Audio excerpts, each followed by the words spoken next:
Cześć, witam Cię na kanale Fotografia Analogowa. Dzisiaj chciałbym Ci zaprezentować aparat Kodak Brownie Twin 20. Aparat, który jeśli się spotyka recenzje w internecie, bardzo często można spotkać opinię, że jest wyjątkowy. Przede wszystkim wskazują na tą wyjątkowość, wskazują dwa wizjery, bo on ma wizjer, który możemy kadrować z góry i możemy pokadrować klasycznie, powiedzmy, czyli jak przez wizjer przeźnikowy. Patrząc na wizję, od razu można się rzucić w oczy to, że na każdym z nich jest dodatkowa ramka założona. Nie wiem, czy to będzie widać. O, trochę widać, trochę nie widać. Ta ramka jest myląca dla większości osób. Ona jest przystosowana do ramek Super Slide, czy Slide 46 mm. Można było każdym aparatem średnioformatowym można było wykonywać wtedy zdjęcia na filmie średnioformatowym, a następnie wyciąć z niego takie duże slajdy 46 na 46 mm i umieścić je w specjalnych ramkach, które większość zwykłych rzutników małoobrazkowych była w stanie obsługiwać. I to, co tu jest takie mylące, i na początku się na niego patrzy, tak mówię, dobra, ale która ramka jest właściwa? Czy to na zewnątrz, czy tam mniejsza, po środku? I tak na początku nie wiedziałem, a dopóki nie przeczytałem, że to jest Super Slide. System nie wiem jak popularny, ponieważ chciałem znaleźć informacje w internecie na jego temat i naprawdę poszukałem i stwierdziłem, że chyba nic nie ma, albo prawie nic nie ma. Natomiast sam aparat wyjątkowy jest z innego powodu.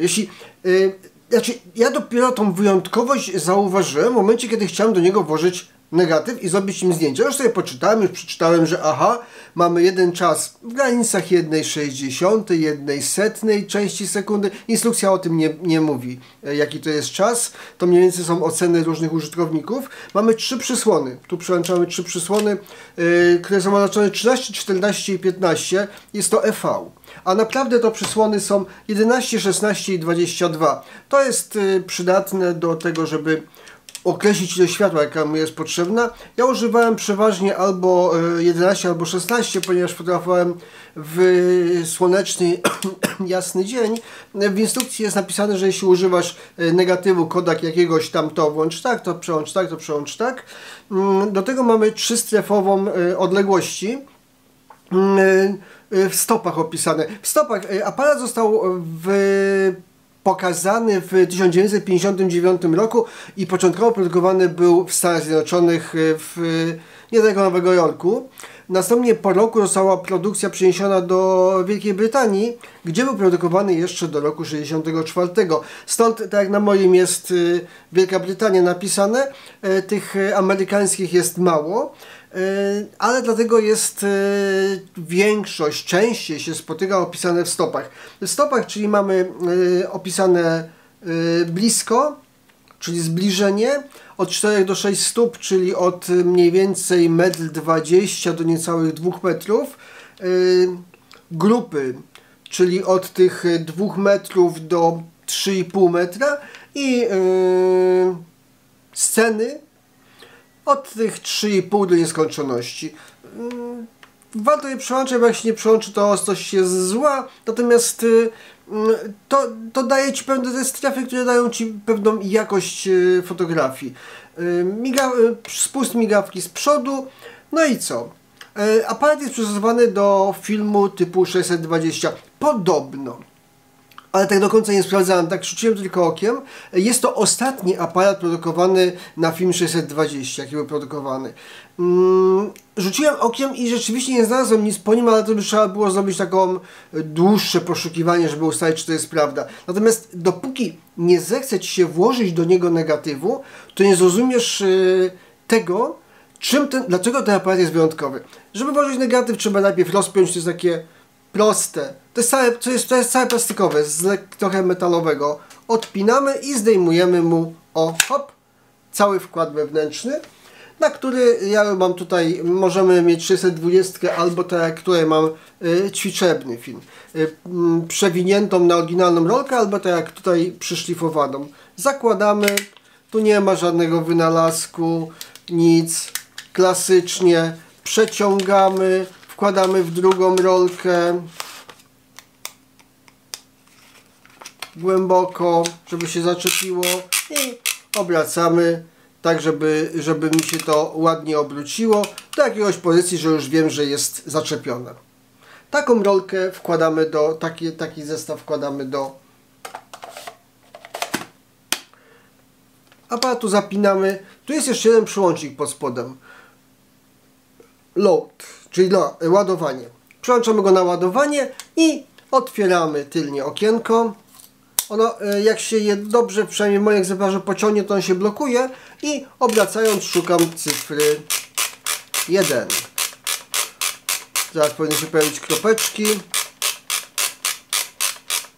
Kropeczki, kreseczki, kropeczki, kropeczki, kropeczki, kropeczki. Mam śliczną jedyneczkę. Mogę to zamknąć.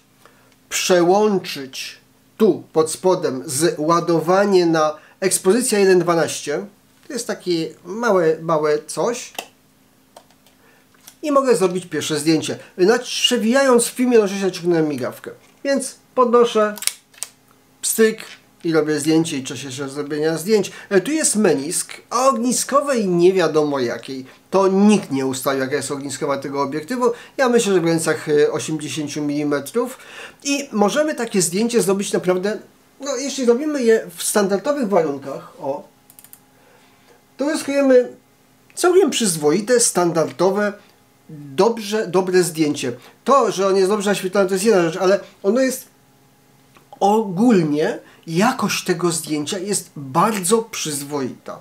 W centrum lepsza, oczywiście na brzegach troszeczkę słabsza, ale nie jest to tak, że na brzegach mamy takie wow, ładne rozmycia. Nie, to jest bardzo porządne zdjęcie. Jeśli zrobimy to zdjęcie pod słońce, nie jest zdjęcie pod słońce. To? O nie. Tu mamy zdjęcie, gdzie praktycznie słońce było w kadrze.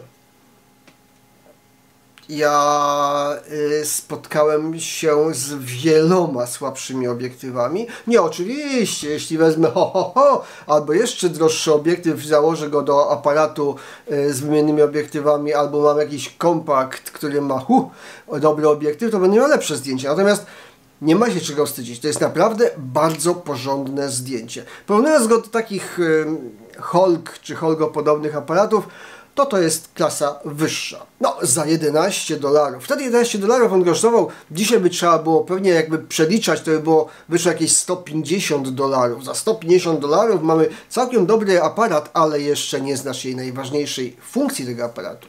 Ponieważ zrobiłem pierwsze zdjęcie, nie nacisnę drugi raz. Po prostu nie ma możliwości zrobienia podwójnej ekspozycji. Natomiast przewijam film do następnej klatki.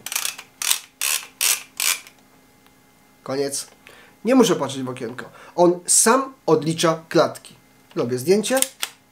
Przewijam do następnej klatki. Robię zdjęcie. Przewijam do następnej klatki. Robię zdjęcie. Bajer! Jak pierwsze, ja zacząłem zakładać go, tak się zdziwiłem, o co tu chodzi, o co w tym wszystkim. Zacząłem czytać, mówię, nie, to w plastikowym aparacie, tu jest troszeczkę metalu z przodu, tu i troszeczkę. W plastikowym aparacie, gdzie wygląda jakby to było wszystko na plastikowych elementach, to nie może dobrze działać. Ale ja jestem ryzykant, hazardzista bym nawet powiedział w tym wypadku, ja spróbuję, dam mu szansę. Nie będę się patrzył, zamykam oczy, robię zdjęcia, przewijam automatycznie. Jak doszedłem do końca negatywu, on mnie oczywiście przewinął, dajmy mu na chwileczkę spokój. Wywołałem negatyw, suszy się, oglądam. Tak. Nie zrobiłem mu zdjęcia tego negatywu. Nie mam tego zdjęcia. To jest błąd. Natomiast tak spojrzałem, mówię, nie, to nie pomyliłem negatywów przynajmniej, jakoś przypadkowo. Tak sprawdzam, mówię, nie no, mam jeden średni, jeden aparat, pusty, to z niego wywołałem, to jest to zdjęcie, sprawdzam na klatkach, no dobrze, tu robiłem tak, to tak, nie, to jest jego negatyw. Idealne odstępy, idealne, każdy jest jednakowy, nie to, że na początku są mniejsze, później są coraz większe, jak którymś aparatem robiłem takim przyzwoitym, tu były tak, i wychodziło 11 klatek, bo więcej już się nie zmieściło, bo odstępy były takie. A przez skanowanie to w ogóle mój skaner powiedział: ty słuchaj stary, ty sam sobie to skanuj, ja nie będę tego robił. I się zbuntował, musiałem każdą klatkę osobno skanować praktycznie, bo się dwie już nie mieściły w oczku skanera, bo może dwa naraz skanować. W tym wszystko było idealne. Jeden w jeden. Jeden w jeden. W plastikowym modelu aparatu Kodak zrobił to, czego w takich porządnych aparatach, profesjonalnych bym powiedział, niejednemu inżynierowi się nie udało zrobić. To jest cecha zadziwiająca tego aparatu. Podwójny wizjer, okej. Przyzwoite zdjęcia, okej. Samo odliczanie filmu, bajka. Także jeśli miałbyś okazję, chciałbyś się pobawić takim Kodakiem, Kodak Brownie Twin 20, to naprawdę jest warta. Aczkolwiek nie musisz nim koniecznie, ponieważ on miał bliźniaka prawie. Brownie Reflex 20 mówią, że ma jeszcze wygodniejszy wizję, natomiast system ładowania filmu jest dokładnie taki sam, ten sam obiektyw, te same przysłony, ten sam ustawienie, no to wszystko tu jest z przodu, tylko wizjer ma jeden, którym patrzysz z góry i podobno jest lepszy, jaśniejszy i fajniejszy jeszcze od tego.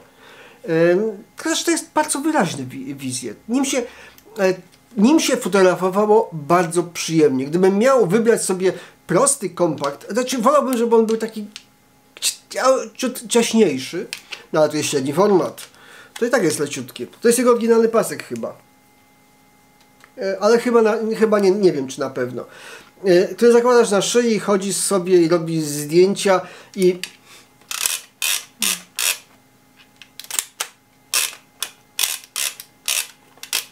nie ma tego, że musisz spojrzeć za każdym razem, powolnie ustawić zdjęcie. Rewelacja.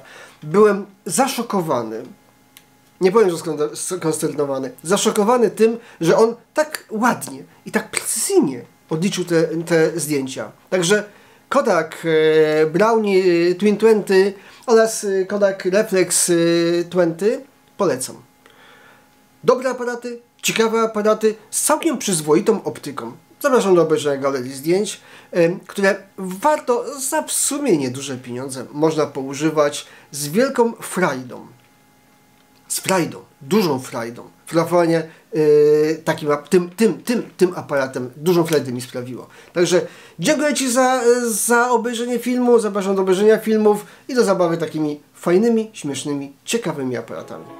Do zobaczenia.